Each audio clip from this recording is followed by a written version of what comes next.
Example 6.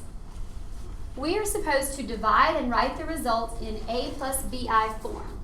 We have 2 minus the square root of negative 16 all over 3 plus the square root of negative 1. What should we do first? Simplify the radicals. Simplify the radicals before we do anything. So we will change the top of this problem to 2 minus 4i. The bottom of this problem can be simplified into 3 plus an understood 1i. So 3 plus I. Nothing will reduce. We have 2, 4, 3, and 1, so it doesn't have any common factors. We can't simplify it right now.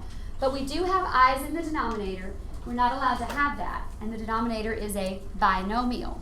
So to fix that, I simply multiply the top and bottom by the conjugate of the bottom. And the conjugate of the bottom, in this case, turns out to be 3 minus I. So I'm going to put that on top and bottom. Now this problem is a little bit longer than the one we did before,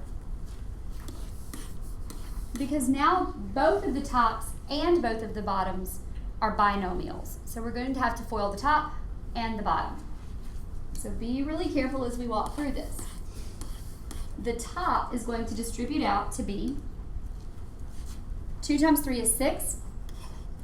The outer terms are positive 2 and negative I, so that makes negative 2i. The inner terms are negative 4i and positive 3, so negative 12i. And the last terms are negative 4i and negative I, which is positive 4i squared. And there's a good bit of cleanup that needs to go on there. But instead of doing it right now, let's go ahead and FOIL the denominators, and then we can clean up the top and bottom as we go. The denominator, they're conjugates, so hopefully the outer and inner terms will cancel. If they don't, we've done something wrong. 3 times 3 is 9. Outer, 3 times negative I is negative 3i. The inner terms, positive I and positive 3, make positive 3i. And last times last, I get negative I squared.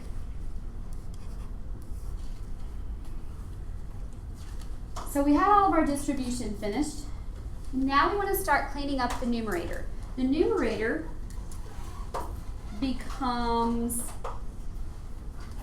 6 minus 14i minus 4. Remember that this right here becomes minus. The denominator becomes 9. These two cancel to 0. And the minus I squared becomes plus 1. So we're getting there. It's just taking some time.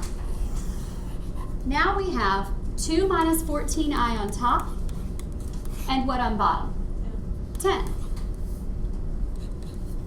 In this problem, the 2, the 14, and the 10 are all reducible by a factor of 2. So I can change that to 1 minus 7i all over 5, which is perfectly okay for me, but I think when you type them into WebAssign, they may make you split them up into 1/5 minus 7/5 I.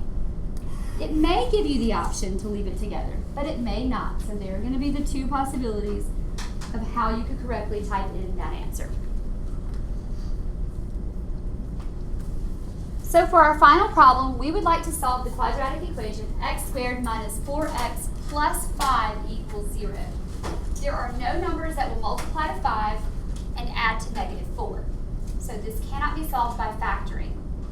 And I think for the sake of time, we're just going to solve it by the quadratic formula, if that's okay with you guys. Let's do it. So we have x equals opposite b, which in this case will be positive 4 plus or minus square root of b squared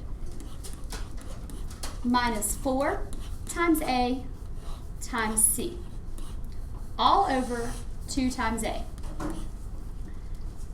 So let's go through now and clean up our discriminant. What is b squared minus 4ac for this problem? Negative 4, thank you.